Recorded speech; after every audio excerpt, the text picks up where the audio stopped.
The rain came down in sheets that November evening, turning the streets of downtown Portland into rivers of gray. Inside the fluorescent-lit diner on Fifth Avenue, Sarah Chen pressed her forehead against the cold window and watched the water cascade down the glass. She was crying, though she couldn't tell where her tears ended and the rain began in her reflection. 24 hours ago, she had a job, an apartment, and a plan. Now she had a backpack, $17, and nowhere to go. The waitress, her name tag read Dolores, had been watching Sarah for the past hour. The girl had ordered the cheapest thing on the menu, a cup of coffee, and had been nursing it with the careful desperation of someone making it last. Dolores had seen that look before, in her own eyes. Decades ago, when she first came to this city with nothing but hope and a dream that seemed to shrink with every passing day. "Refill, honey?" Dolores asked, approaching with the pot even though Sarah's cup was still half full. Sarah looked up, startled, her dark eyes red-rimmed. "I'm okay, thank you." "You don't look okay." Dolores slid into the booth across from her uninvited, setting down the coffee pot with a decisive thunk. "And before you tell me it's none of my business, you're right. But I'm making it my business anyway because 30 years ago, someone did the same for me." Sarah's carefully constructed wall crumbled. The words tumbled out, how she'd been laid off from the tech startup where she'd worked for 2 years, how her roommate had kicked her out when she couldn't make rent, how her family was back in California and she was too, proud to call them and admit she'd failed, how at 26, she felt like she'd already lost at life. Dolores listened without interrupting, her weathered hands wrapped around her own mug. When Sarah finally fell silent, Dolores reached across the table and squeezed her hand. "You're staying with me tonight. No arguments." Sarah tried to protest, but Dolores was already up, untying her apron. "My shift ends in 10 minutes. You're coming home with me, you're getting a hot meal and a warm bed, and tomorrow we're going to figure this out together." That night, in Dolores's small but cozy apartment above a bookstore, Sarah learned that her unlikely savior had once been homeless herself. That the diner owner who'd given Dolores a chance 40 years ago had changed her entire life trajectory. That kindness, real kindness, was a gift that kept giving long after the initial act. "So you pay it forward," Dolores said simply, handing Sarah a towel and some clean clothes. "That's how it works. Someone helps you, and when you can, you help someone else. Not because you owe them, but because you remember what it felt like to need help." Sarah stayed with Dolores for 3 weeks. In that time, Dolores introduced her to Miguel, who owned the bookstore downstairs. Miguel needed help with inventory and creating an online presence for his shop. It wasn't much, but it was something, a small paycheck and a sense of purpose. Sarah threw herself into the work, building Miguel a website, organizing his social media, photographing his rare book collection. One afternoon, while Sarah was arranging a window display, a woman rushed in, clearly distressed.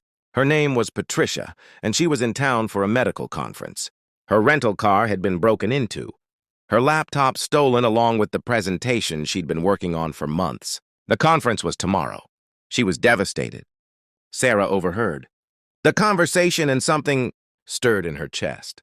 That same feeling she'd had when Dolores reached across the table in the diner. "I can help," she heard herself say.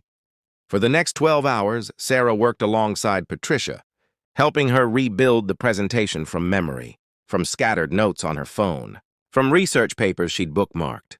They ordered pizza at midnight, delirious with exhaustion and caffeine. Patricia talked about her research on affordable healthcare access in rural communities. Sarah talked about her journey from Silicon Valley dreams to sleeping on a waitress's couch. "You know," Patricia said around 3 a.m., her eyes bright despite the hour, "my hospital is launching a new initiative, a community outreach program. We need someone who understands technology, but also understands what it's like to struggle. Someone who can help us reach the people who need help most, but don't know how to ask for it." Sarah looked up from the laptop, hardly daring to hope. "I'm serious," Patricia continued. "What you did tonight, dropping everything to help a stranger, that's not something you can teach. That's character. That's exactly what we need." 3 months later, Sarah stood in a small clinic in East Portland, teaching a group of Spanish-speaking immigrants how to access telehealth services. She thought about that rainy November night, about Dolores's unwavering kindness, about how one moment of human compassion had cascaded into another and another until it built, something she never could have imagined. But the story doesn't end there. One evening, Sarah noticed a teenage girl lingering outside the clinic after hours. She was thin, her clothes worn, her eyes holding that familiar look of desperation.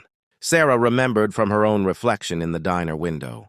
The girl had been coming by for weeks, Sarah realized, always hovering at the edges but never coming in. Sarah grabbed her coat and went outside.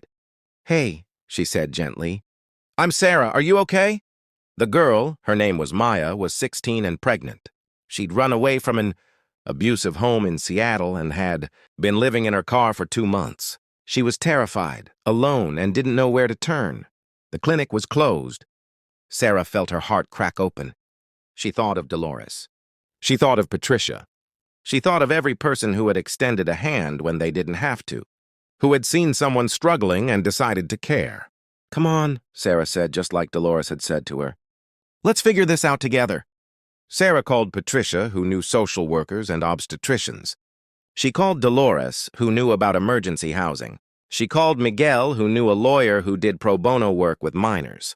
Within days, they'd built a network of support around Maya: medical care, counseling, temporary housing, legal assistance, to ensure she could make her own decisions about her pregnancy and her future.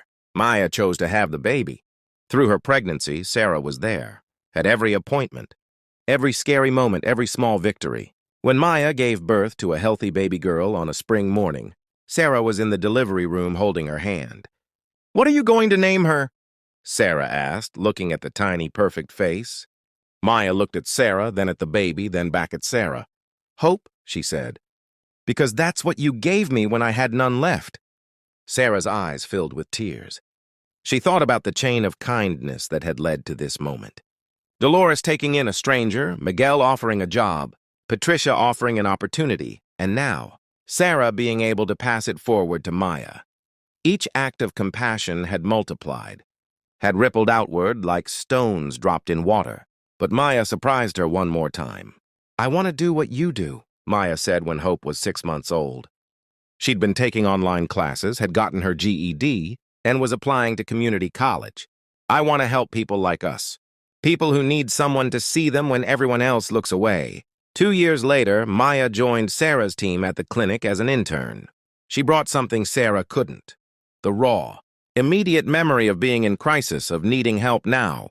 She could spot the scared kids, the desperate parents, the people too proud to ask for assistance. She could reach them in ways others couldn't, and she did. Maya helped a homeless veteran connect with services. She helped a trafficking survivor escape and rebuild. She helped an elderly woman navigate a healthcare system that had become incomprehensibly complex. Each person she helped became part of the chain, the endless ripple effect of one person deciding to care about another. On the anniversary of the night Sarah had sat crying in Dolores's diner, the women gathered together: Dolores, Miguel, Patricia, Sarah, Maya, and little Hope, now a bright-eyed toddler. They met at the diner naturally, and Dolores insisted on serving them herself. "Look at what we built," Patricia said, raising her coffee cup. "Look at what started with one act of kindness." But Dolores shook her head, smiling. "It didn't start with me," she said. "It started long before, with the person who helped me. And it'll continue long after, with every person each of you touches. That's the thing about kindness. It doesn't have a beginning or an end. It just keeps going." Sarah looked around the table at these people who had become her family, at Maya holding Hope, at the evidence of what humanity could be when we chose to see each other, really see each other, and decided to care. She thought about how close she'd come to giving up, to disappearing into despair on that rainy November night. "We should start something," Sarah said suddenly. "A foundation, a network, something that connects people who need help with people who can give it. Not just money, but time, skills, presence, the things that actually matter." And they did. They called it the Ripple Project. And it started small: a website, a few volunteers, some donated space at Miguel's bookstore. But it grew. People who'd been helped started helping others. Stories spread. The network expanded across Portland, then to other cities. 5 years later, Sarah stood on a stage at a community center, looking out at hundreds of faces, volunteers, donors, people who'd been helped and had come back to help others. Maya was beside her, now finishing her degree in social work. Hope playing backstage with Dolores, who had retired from the diner but not from caring. "I want to tell you about a rainy night," Sarah began, her voice steady, when a waitress named Dolores decided that a stranger's tears were her business. "I want to tell you how one moment of choosing kindness over indifference changed not just my life, but countless lives. I want to tell you that you have that power too. Every single one of you." She paused, looking at the faces, young and old, every color, every background, united by the simple truth that we all need each other. We live in a world that tells us to look away, to protect ourselves, to assume someone else will help. But what if we didn't? What if we decided every day to see each other, to care about each other, to be the person who reaches across the table and says, "This is my business now, and we're going to figure it out together"? The applause was thunderous, but Sarah barely heard it. She was looking at Maya, who was looking at Hope, who was looking at Dolores, who was wiping tears from her weathered cheeks. In that moment, Sarah understood what Dolores had tried to tell her years ago, that kindness wasn't a transaction or a one-time event. It was a legacy, a living thing that grew and multiplied and changed the world, one human connection at a time. After the event, a young man approached Sarah hesitantly. He was homeless, he said, and had seen the flyer for the Ripple Project. He'd been thinking about giving up. But then he'd read about Sarah's story, about how someone had helped her when she had nothing, and he'd decided to come tonight to see if possibly someone might help him too. Sarah smiled, feeling that familiar stirring in her chest, that call to action that Dolores had awakened in her so long ago. She thought about the chain of moments that had led here, about how her lowest point had become her greatest purpose, about how the simple act of one person caring had created waves that kept spreading outward. "Let's figure this out together," Sarah said, and she meant it. Because that's what we do. That's what we've always done. That's the power of her, of humanity, of choosing connection over isolation, of deciding that someone else's struggle is worth our time and our care. That's how we change the world. Not with grand gestures or dramatic transformations, but with one moment of kindness at a time, each one building on the last, creating a legacy of compassion that outlives us all.